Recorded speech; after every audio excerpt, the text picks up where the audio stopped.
La messa da Requiem di Giuseppe Verdi, che il maestro Muti ha scelto per il concerto al Sacrario di Via di Puglia, è uno dei pochi esempi della produzione sacra di Giuseppe Verdi. Verdi non era sicuramente un musicista di chiesa, per cui il suo approccio con la musica sacra è avvenuto abbastanza in epoca tardiva.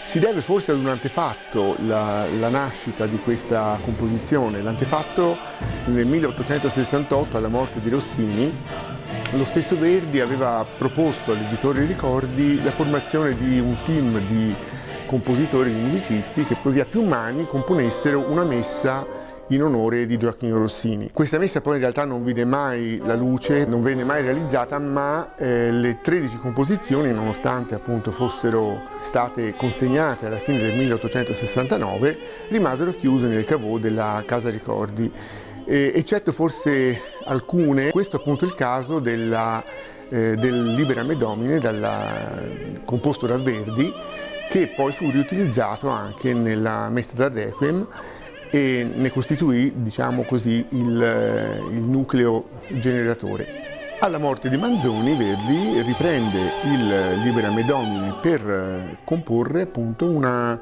Messa da Requiem completa, tutta sua, in onore di questo scrittore che lui considerava quasi una specie di santo laico. La Messa da Requiem di Verdi, come tutte le Messe da Requiem, si rifà allo schema della liturgia, quindi inizia con Requiem e Kyrie, poi c'è la lunga sequenza di Esire che naturalmente è diventato poi il brano forse più famoso della stessa Messa da Requiem di Verdi, quello che la identifica un po', fino al Libera Me Domine finale, appunto, che è stato il primo brano composto, come si ricordava prima.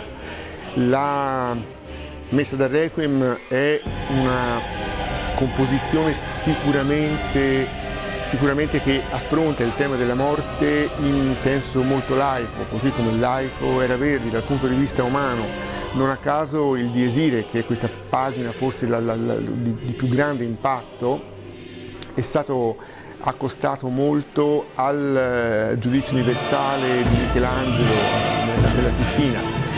Per questa forza, per questa energia, Verdi in questa composizione utilizza un'orchestra enorme, sinfonica, con tutti gli strumenti possibili, con degli strumenti in più, come ad esempio nel versetto Tuba Mirum, la tromba del giudizio che sparge il suono per chiamare appunto tutte le anime al giudizio universale.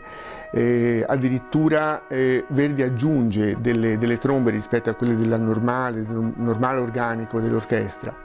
In questo il maestro Muti spesso ha utilizzato delle disposizioni, delle dislocazioni anche abbastanza originali per quanto riguarda questi strumenti aggiunti, spazializzando un po' l'orchestra nel teatro o nelle chiese dove ha eseguito il Requiem di Verdi. L'idea del giudizio universale, che viene appunto espressa da Verdi attraverso questa pagina di grande impatto nel Diesire, costituisce un po' forse l'elemento caratteristico, tanto che poi verrà ripreso più volte nel corso delle stesse composizioni.